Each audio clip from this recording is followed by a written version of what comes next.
الحمد لله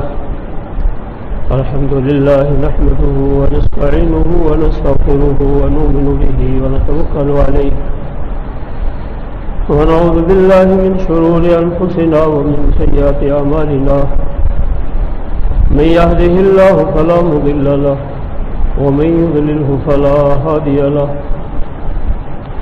وأشهد أن لا إله إلا الله وحده لا شريك له وأشهد أن سيدنا ومولانا محمدا عبده ورسوله أما بعد فأعوذ بالله من الشيطان الرجيم بسم الله الرحمن الرحيم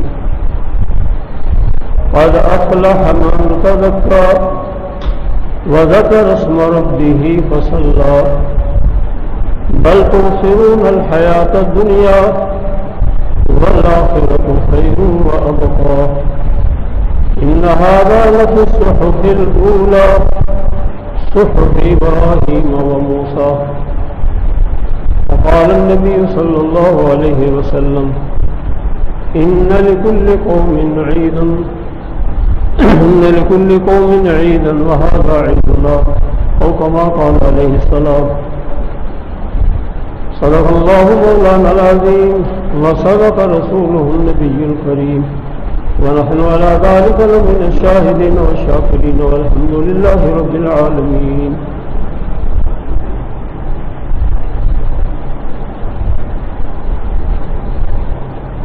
اللہ جل شانہ نے انسان کا یہ مزاج بنایا ہے کہ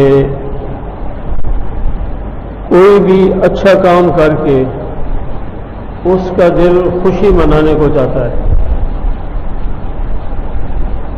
کوئی اچھا کام کر لے تو کچھ ملنے کو دل چاہتا ہے کہ اس کا عوض مل جائے. کوئی مشقت والا کام کوئی کرائے تو انسان اس پر اجرت طلب کرنے کا خواہش مند ہوتا ہے. قرآن پاک میں عیسائیوں کے بارے میں اللہ نے ذکر کیا ہے، هل يستطيع ربك ان ينزل علينا مائدة من السماء. انہوں نے مطالبہ کیا حضرت عیسیٰ علیہ السلام سے، آپ کا رب اس کی قدرت رکھتا ہے، ایسا ہمارے ساتھ کر سکتا ہے کہ آسمان سے دسترخوان اتارے. قال اتقوا اللہ ان کنتم مؤمنین. تو فرمایا کہ بھئی اللہ سے مطالبہ نہ کرو، اللہ سے ڈرو. اگر تم اللہ پر ایمان رکھتے ہو تو مطالبے نہیں کیا کرتے، اللہ جو حکم دے اس کو پورا کیا جائے. قالوا نريد ان ناكل منها وتطمئن قلوبنا ونعلم ان قد صدقتنا ونكون عليها من الشاهدين. کہنے لگے ہم چاہتے ہیں کہ ہم اس سے کھائیں، اللہ کی نعمتیں آئیں تو کھائیں، ہمارے دل مطمئن ہو جائیں اور ہم یہ جان لیں کہ آپ نے ہم سے سچ کہا ہے. یہ جملہ نبی پر، پیغمبر پر امتی کا کامل یقین ہوتا ہے. تو یہ جو لفظ بولا ہے یہ بھی ایک نامناسب سا لفظ تھا ان کے. قال عیسی ابن مریم اللہم ربنا انزل علینا مائدۃ من السماء. دعا کی کہ اے اللہ آسمان سے دسترخوان اتار دے. تکون لنا عیدا لاولنا وآخرنا وآیۃ منک. کہ یہ دن ہمارے لیے بھی عید کا دن ہو، ہمارے بعد آنے والوں کے لیے بھی عید کا دن ہو. وآیۃ منک، اور یہ تیری طرف سے ایک نشانی ہو. وارزقنا، اللہ ہمیں یہ رزق عطا فرما دے، یہ نعمت عطا فرما دے. وانت خیر الرازقین، تو بہترین دینے والا ہے. قال اللہ انی منزلها علیکم. اللہ نے فرمایا میں آسمان سے دسترخوان اتار رہا ہوں. فمن یکفر بعد منکم، تم ہم نے جو مطالبہ کیا میں پورا کروں گا، اس کے بعد اگر کسی نے کفر اور ناشکری کی فإنی أعذبہ عذابا، میں ایسا عذاب دوں گا لا أعذبہ أحدا من العالمین، جو دنیا میں نے پہلے کسی کو نہیں دیا۔ تو اللہ تعالیٰ نے جو حکم دیا بھئی دسترخوان اترے گا، اس سے کھاؤ پیو، اللہ کی طرف سے جو نعمت ہے اس پر شکر ادا کرو، اور ذخیرہ نہیں کرنا، جیبیں بھر کے نہیں لے جانی۔ وہ ذخیرہ کر کے لے گئے، اللہ کے حکم کی نافرمانی ہوئی، بعد میں اللہ تعالیٰ نے شکلیں مسخ کر دی، کچھ بندر بن گئے، کچھ سور بن گئے۔ تو اللہ تعالیٰ نے یہ جو ایک واقعہ آتا ہے، انہوں نے کہا کہ ہم چاہتے ہیں کہ ہمارے اس دور کے لوگوں کے لیے بھی ایک عید کا دن ہر سال منائے اور بعد والے بھی۔ یہ اللہ نے ان کا مثال ذکر کیا جو ہم سے پہلی امت تھی، لیکن اللہ کے نبی صلی اللہ علیہ وسلم سے صحابہ نے پوری زندگی آپ کی کبھی ایسا کوئی مطالبہ نہیں کیا۔ آمنا وسلمنا، جو بھی آپ کا حکم آیا ہم ایمان لائے اور ہم نے تسلیم کیا۔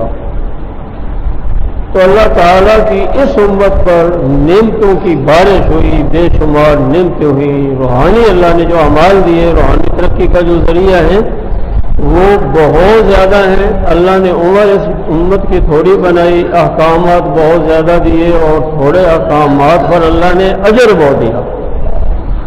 ان میں رمضان شریف کا ایک مہینہ ہے، اللہ تعالیٰ نے ہمیں یہ مہینہ عطا فرمایا، اس میں اپنی کتاب اتاری، پھر اپنی کتاب پڑھنے کا حکم دیا۔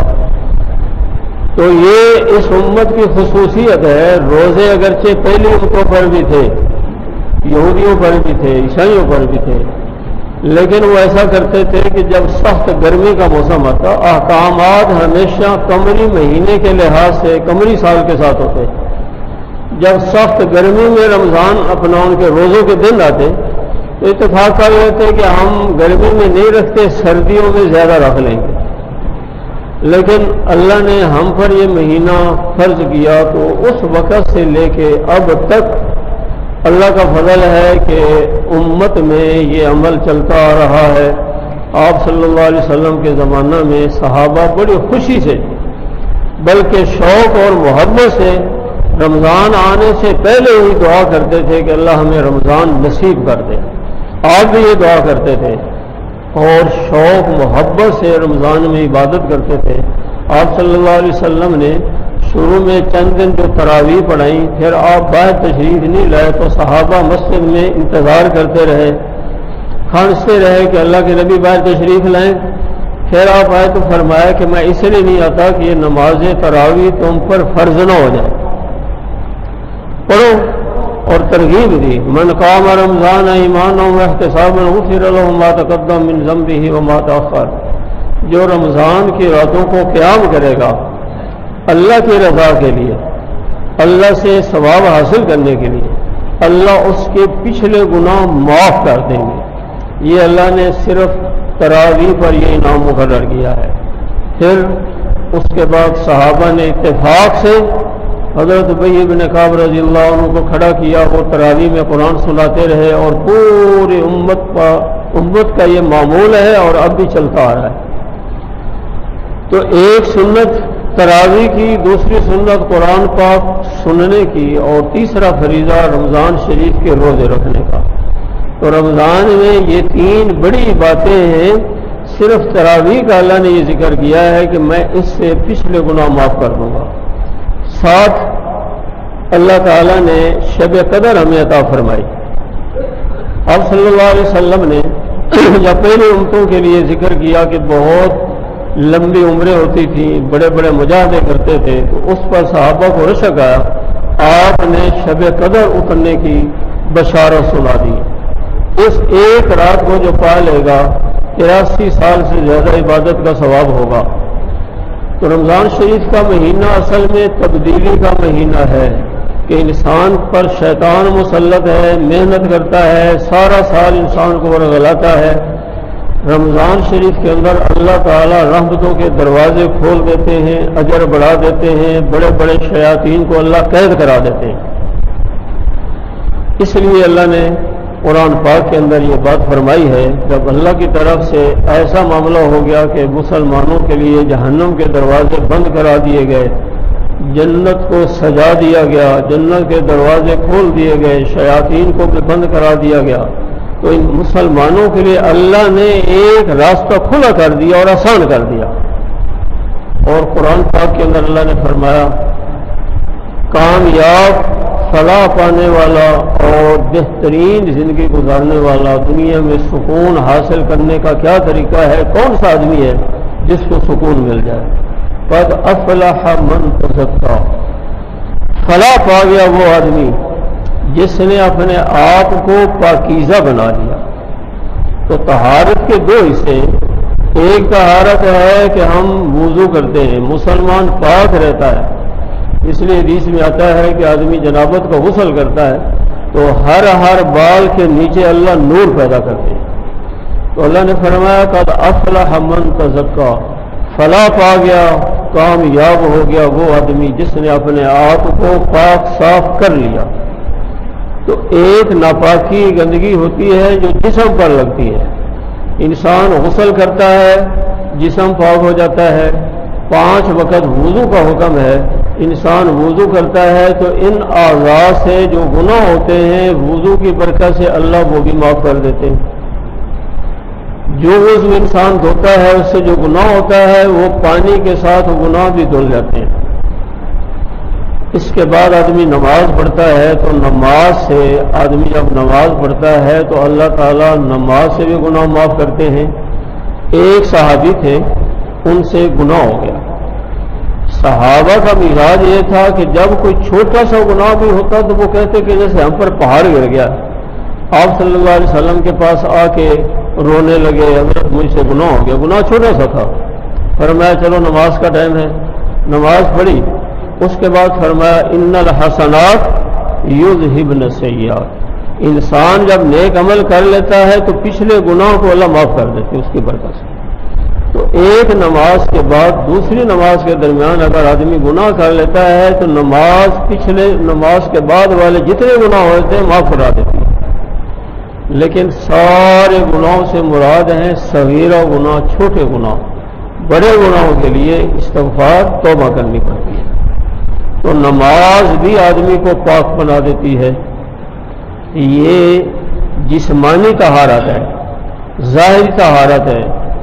آنکھ کا گناہ ہوتا ہے، کان کا گناہ ہے، زبان کا گناہ ہے، ہاتھ کے گناہ ہے، جسم کے گناہ ہے۔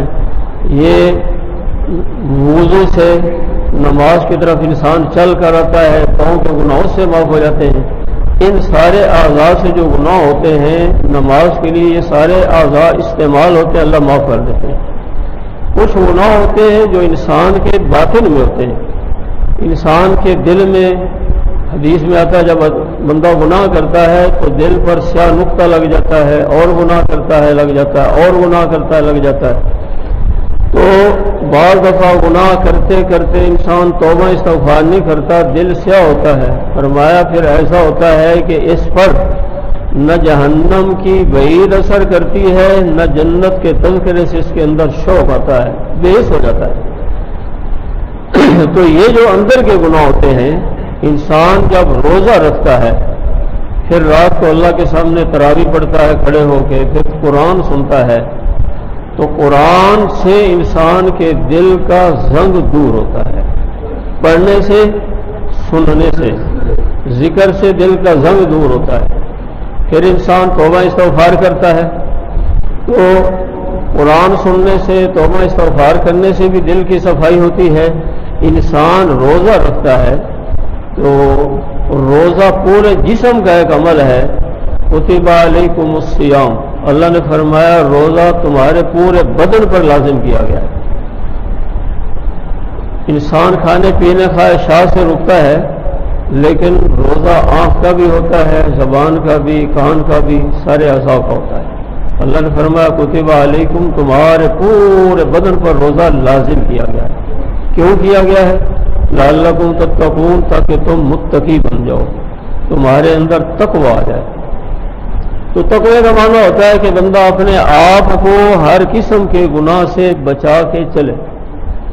تو تمہیں ایسی قوت اور ہمت اللہ دیں گے کہ تمہارے لیے معاشرے میں گناہوں سے بچنا آسان ہوگا اور بچ بچا کے چلنا اس دنیا میں تمہارے لیے ممکن ہوگا۔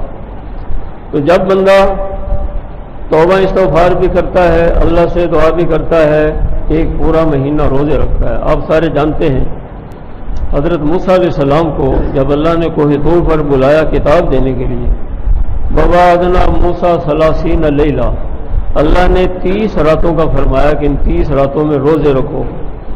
اس کے بعد اللہ نے 10 کا اور اضافہ کیا، وَأَتْمَمْنَاهَا بِعَشْرٍ، پھر اللہ نے اور 10 ساتھ کر دی، تو 40 دن روزہ رکھا، عبادت کر کے اللہ کی بارگاہ میں گئے اور یہ کتاب ان کو دی، تورات۔ تو روزے سے باطن کی صفائی ہوتی ہے۔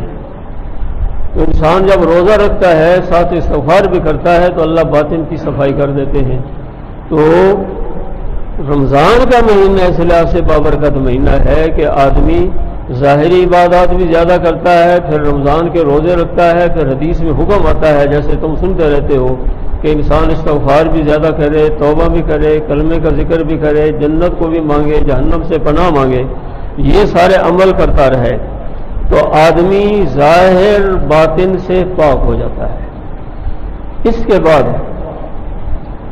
اگر انسان ہے، آنکھوں سے بھی کوئی گناہ ہو جاتا ہے، غیبت ہو جاتی ہے، زبان میں بے احتیاطی ہو جاتی ہے، کانوں سے کوئی سن لیتا ہے، دماغ کا کام ہوتا ہے، دل کا کہ بندہ اور کوئی غلط چیز نہ سوچے، سن لیتا ہے، اللہ نے اس کے لیے صدقۃ الفطر مقرر کیا کہ انسان صدقۃ الفطر دے، کہ اگر روزے میں کوئی کمی کوتاہی ہوگی تو وہ صدقۃ الفطر سے دور ہو جائے گی۔ تو صدقۃ الفطر جیسے زکوٰۃ فرض ہے، ایسے صدقۃ الفطر واجب ہے۔ زکوٰۃ ہوتی ہے کہ آدمی کے پاس سونا ہو، چاندی ہو، پیسے ہوں، زکوٰۃ کے نصاب کے قدر اگر ہوں تو اس پر زکوٰۃ فرض ہوتی ہے۔ اور زمین میں عشر ہوتا ہے، چاہے تھوڑی چیز ہو، سبزی ہو، پیاز ہو، لہسن ہو، گندم ہو، مکی ہو، جو چیز بھی ہو، اس کا 20واں حصہ ہمارے علاقے میں ہوتا ہے۔ تو روزہ جسم کی زکوٰۃ ہے اور 40واں حصہ مال کی زکوٰۃ ہے، عشر زمین کی پیداوار کی زکوٰۃ ہے، اس سے مال پاک ہوتا ہے۔ تو آدمی حساب کر لے، موقع پر نہ دے سکے تو لکھ کر رکھ دے۔ اللہ نے قرآن پاک میں فرمایا ہے یمحق اللہ الربا ویربی الصدقات، سود انسان کو تباہ کر دیتا ہے، انسان کے مال کو گھٹا دیتا ہے، اور زکوٰۃ صدقہ یہ انسان کے مال کو بڑھا دیتا ہے، اس میں برکت ڈال دیتا ہے۔ تو اس سے کم نہیں ہوتا، آدمی حساب کرتا ہے اتنا نکالنا پڑے گا، یہ پتہ نہیں کہ مالک الملک دینے والے نے کیا کہا ہے کہ میں بڑھا دیتا ہوں۔ تو آدمی ایک اس بات کی کوشش کرے، رمضان کے اندر عموماً لوگ دیتے ہیں کہ اپنے عشر کا بھی حساب کرے، جیسے بھی گندم کا موسم تھا، آگے مکی کا آ رہا ہے، کہ اس میں آدمی خوب حساب کر کے دے۔ حدیث میں واقعہ آتا ہے ایک آدمی جا رہا تھا تو بادل سے آواز آئی، بخاری شریف کے اندر بھی واقعہ ہے، بادل سے آواز آئی کہ فلاں آدمی کے باغ کو پانی دیا جائے۔ جس بندے نے آواز سنی تھی وہ چلتا گیا، بھئی یہ کون بندہ ہے کہ جس کا نام بادل میں اللہ کی طرف سے لیا گیا۔ وہ چلتا گیا، دیکھا بادل ایک جگہ برسا ہے، اونچی جگہ تھی، وہاں سے پانی جمع ہو کے ایک نالے میں ہے، پھر چلتے چلتے ایک باغ میں گیا تو وہاں ایک آدمی باغ میں پانی دے رہا تھا۔ اس نے پوچھا تمہارا کیا نام؟ اس نے اپنا نام بتایا، تو کہا کہ میں نے تو یہ نام اس بادل کو سنا ہے، تمہارا کیا عمل ہے؟ اس نے کہا کہ میں اس باغ کی پیداوار کے 3 حصے کرتا ہوں، ایک حصہ اللہ کی راہ میں صدقہ کر دیتا ہوں، ایک حصہ میں اسی باغ میں لگا دیتا ہوں، جیسے آپ سارے جانتے ہیں کہ فصل پر خرچہ ہوتا ہے، اور تیسرا حصہ میں اپنے استعمال میں لاتا ہوں۔ اب دیکھیں اگر 50 من پھل پیدا ہو، اللہ کی راہ میں دے گا تو 150 اگر من پیدا ہوگا تو یہ اللہ کر سکتا ہے، برکت اللہ دیتا ہے۔ اب دیکھیں نا، بادل سے آواز آئی ہے تو اللہ تعالیٰ کا غیبی نظام حرکت میں آیا۔ میں وہاں بلوچستان جاتا ہوں، کلات علاقہ ہے، تو وہاں ایک آدمی نے دعوت کی، ذمہ دار تھا، اس کے باغ تھے، ان دنوں میں خشک سالی تھی، وہ کہنے لگا کہ میرے والد صاحب فوت ہو گئے ہیں، تو والد صاحب زکوٰۃ عشر بھی دیتے تھے، زکوٰۃ بھی، اور اس کے علاوہ ویسے بہت اللہ کی راہ میں دیتے تھے۔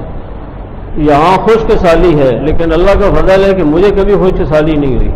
بارش اوپر پہاڑوں میں ہوتی ہے، پانی سیدھا ہمارے باغ میں آ جاتا ہے۔ تو کہیں بھی اگر انسان ایسا عمل کرتا ہے، اللہ کا غیبی نظام حرکت میں آتا ہے۔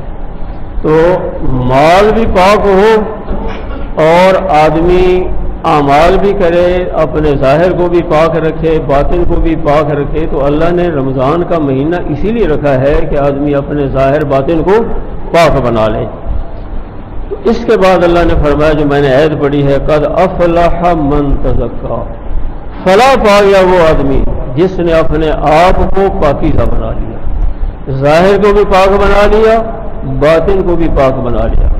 وذکر اسم ربہ، پھر اللہ کا نام لیا، اللہ اکبر لا الہ الا اللہ اللہ اکبر وللہ الحمد۔ تکبیر ہے، انسان گھر سے نکلتا ہے، کیونکہ آپ نے فرمایا ان لکل قوم عید، ہر قوم کے لیے عید ہے، اور یہ عید الفطر یہ ہماری عید ہے، اور ہمیں یہ عید اللہ نے دی ہے۔ عیسائیوں نے مطالبہ کیا، اللہ نے دی، اس کی خلاف ورزی کی، اللہ کی بغڑ میں ہے، لیکن یہ عید اللہ نے ہمیں خود دی ہے، قربانی بھی خود دی ہے، عید الفطر بھی خود دی ہے۔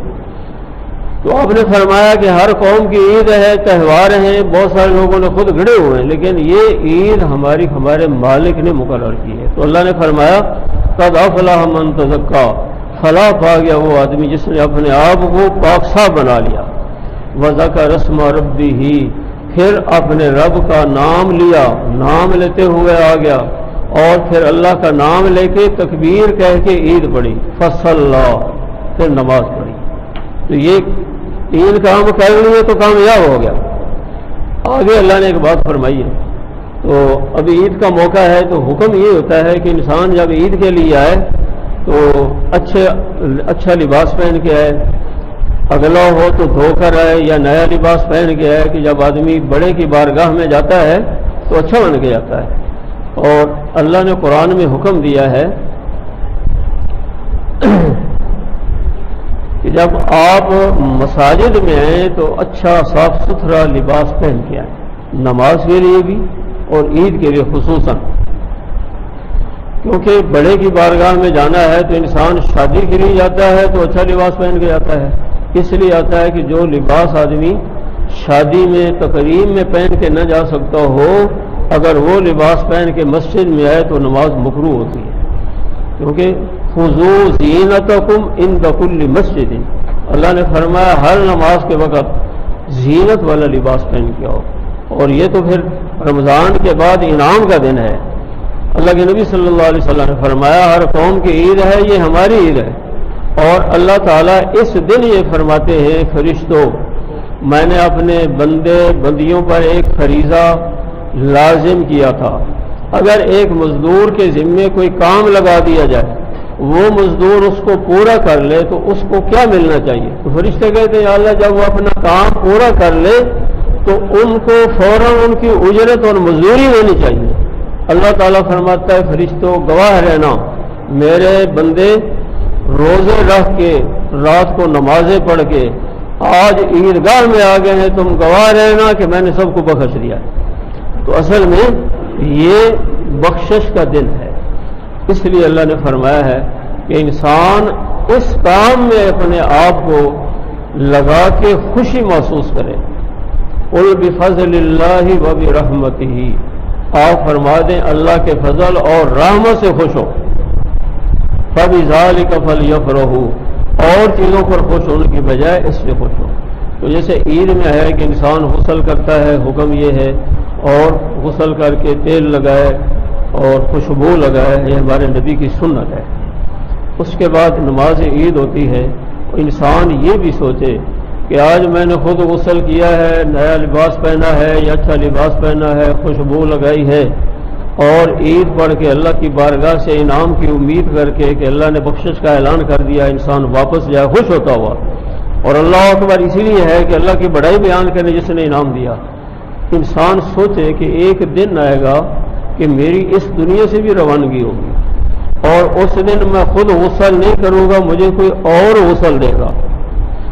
اس دن میں خود لباس نہیں پہنوں گا، مجھے کوئی اور کفن پہنائے گا، اور مجھے کوئی خوشبو لگائے گا، اور میں نماز نہیں پڑھوں گا، میرے اوپر نماز پڑھی جائے گی، نماز جنازہ۔ وہ آخری نماز ہوگی جو انسان پر پڑھی جاتی ہے۔ انسان دنیا میں آتا ہے تو بچے کے لیے حکم یہ ہے کہ اس کے ایک کان میں اذان پڑھو، دوسرے میں اقامت، اور نماز جنازہ کے لیے نہ اذان ہے نہ اقامت ہے۔ بتا دیا کہ اے انسان تیری اذان بھی ہو چکی ہے، اقامت بھی ہو چکی ہے، تمہاری نماز میں زیادہ وقت نہیں ہے۔ تو زندگی ایک مختصر ہے۔ تو عید میں یہ بھی آتا ہے کہ انسان سوچے کہ آج میں خود سب کچھ کر کے آیا ہوں، ایک دن آخری دفعہ میرے ساتھ یہی معاملہ ہوگا۔ تو اللہ کے نبی صلی اللہ علیہ وسلم نے فرمایا کہ جب انسان دنیا سے جاتا ہے، جیسے عید میں خوشی مناتے ہوئے آتا ہے، خوش ہو کے واپس جاتا ہے، ایسے ہی فرمایا مستریح، جو مومن ہوتا ہے اس کے لیے موت راحت کا ذریعہ ہوتی ہے۔ فرمایا جلدی لے جاؤ اس کو، جلدی لے جاؤ۔ حکم بھی یہ ہے کہ اس کو اپنے مقام میں جلدی پہنچا دیا جائے۔ جب قبر میں انسان جاتا ہے تو قبر میں اللہ تعالیٰ کی طرف سے جنت کی طرف سے کھول دی جاتی ہے۔ صرف مومن ہوتا ہے، اے بندے تیرا یہ ٹھکانا ہے، اور یہاں سے راحت سے چھوڑ دی جاتا ہے۔ حکم ہوتا ہے لوگ کا نام لوگ جیسے پہلے ان کی جرم ہوتی ہے ایسے آرام سے، اور ہزاروں سال کا وقت ہوتا ہے یا سینکڑوں سال کا یا کئی سال کا، لیکن مومن کو ایسے لگتا ہے کہ بالکل ایک دن یہ سے بھی کم۔ اصحاب کہف 300 سال سے اوپر سوئے رہے، جب اٹھے تو کہنے لگے شاید ایک دن سوئے ہیں یا کچھ حصہ، تو ایسا لگے گا۔ تو اس لیے عید کا دن یہ عبرت کا دن بھی ہے، خوشی کا دن بھی ہے، اور سبق کا دن بھی ہے۔ تو آدمی سبق حاصل کرے کہ آج میں جیسے آیا ہوں ایک دن ایسے میرا جنازہ اٹھایا جائے۔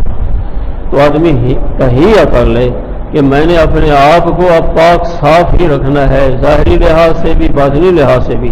انسان پابند نماز کا پابند رہتا ہے تو ظاہری لحاظ سے پاک صاف رہتا ہے، اور باطنی لحاظ سے بھی توبہ استغفار کرتا ہے تو اللہ تعالیٰ باطن بھی پاک کر دیتا ہے۔ اس لیے اللہ نے فرمایا ہے قد افلح من تزکا وذکر اسم ربہ فصلی۔ آگے ایک بات اللہ نے فرمائی ہے کہ انسان عید کا دن ہوتا ہے تو بڑے بڑے شیطان چھوٹ جاتے ہیں، لیکن اگر محنت کی ہوتی ہے تو انسان بڑوں کا مقابلہ کرتا ہے۔ جو آدمی طاقتور ہوتا ہے نا، بڑے سے بڑے پہلوان کو نیچے گرا دیتا ہے۔ اس لیے فرمایا کہ مضبوط ایمان والا مومن اللہ کو پسند ہے۔ بل تؤثرون الحیات الدنیا، تم دنیا کی زندگی کو ترجیح دیتے ہو، پھر دنیا کے کاموں میں لگ کے مجھے بھول جاتے ہو۔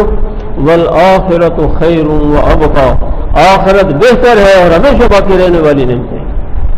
ان ھذا لفی الصحف الاولی، یہی مضمون پہلے صحیفوں میں بھی تھا، صحف ابراہیم و موسیٰ، حضرت ابراہیم علیہ السلام کے صحیفوں میں بھی، حضرت موسیٰ علیہ السلام کے بھی صحیفوں میں، ان کی کتاب میں بھی یہی چیزیں تھیں۔ تو اللہ نے فرما دیا کہ یہ سارے نبیوں کی اس تعلیم کا خلاصہ ہے جو اس آیت میں اللہ نے بیان کیا ہے، اور اس میں نماز عید کو مختصر لفظوں میں اللہ نے بیان کر دیا ہے۔ تو نماز عید کا کیا مقصد ہوتا ہے اور اس میں اللہ کا کیا انعام ہے، اس آیت میں اللہ نے یہ بیان کر دیا ہے۔ تو مومن کے لیے الموت تحفۃ المومن، موت مومن کے لیے تحفہ ہوتی ہے۔ اس لیے انسان جب تیار ہوتا ہے، انعام کا وقت آتا ہے تو خوشی ہو جاتا ہے۔ اس لیے فرمایا کہ آخری وقت میں جب مسلمان کو فرشتے بشارت دیتے ہیں تو مسلمان خوش ہوتا ہے۔ بھائی ہم سب نے یہ تہیہ کرنا ہے کہ ہم نے اپنے ظاہر کو بھی پاک رکھنا ہے، باطن کو بھی پاک رکھنا ہے، اور اللہ کا کوئی حکم ہم نے چھوڑنا نہیں ہے۔ ہم اپنی فصلوں کا عشر بھی دیں گے، زکوٰۃ بھی دیں گے، اور اس کے علاوہ بھی جو اللہ نے توفیق دی دیتے رہیں گے۔ اس سے ہمارا مال بھی پاک ہوگا، برکت بھی ہوگی، عبادت کی توفیق بھی ہوگی، اور خصوصاً ہم نماز نہ چھوڑا کریں کہ یہ بہت بڑا عمل ہے جس سے انسان کا ظاہر باطن پاک ہوتا ہے۔ اللہ تعالی ہم سب کو پورے دین پر چلنے والا بنائے، اور اللہ تعالی سارے احکام پر عمل کرنے کی توفیق عطا فرمائے۔ کتنے ایسے لوگ ہیں جو پچھلے سال عید میں تھے، اس سال یہاں نہیں ہیں، پتہ نہیں اگلے سال کتنے نہیں ہوں گے۔ یہ دنیا کا نظام ہے، اور آنے والے آ رہے ہیں، جانے والے جا رہے ہیں، کوئی آتا ہے کوئی جاتا ہے، ساقی کی نوازش جاری ہے، محفل کا رنگ وہی ہے، مہمان بدلتے رہتے ہیں۔ یہ اللہ کی محفل ایسی ہے، ایک دن آئے گا کہ اس محفل کو بھی برخاست کر دیا جائے۔ بہرحال مومن کے لیے تو دنیا سے جانا ہی، من مات فقط قامت قیامت ہو، جس کی موت آ گئی اس کی تو قیامت قائم ہوگی۔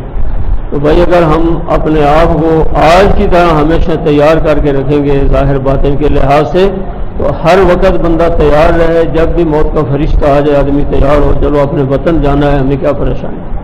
اللہ تعالیٰ ہماری موت کو، ہم سب کی موت کو راحت کا ذریعہ بنائے، اور یہ دعا خاص طور پر کرنی ہے کہ اللہ ہمارے کبیرہ گناہ بھی معاف فرمائے اور موت تک ایمان سلامت لے جانے کی توفیق دے دے۔ یہ سب سے بڑی دعا ہوتی ہے کہ موت تک ایمان سلامت ہے، ایمان پر موت آ جائے تو اس سے بڑی نعمت مومن کے لیے نہیں ہے۔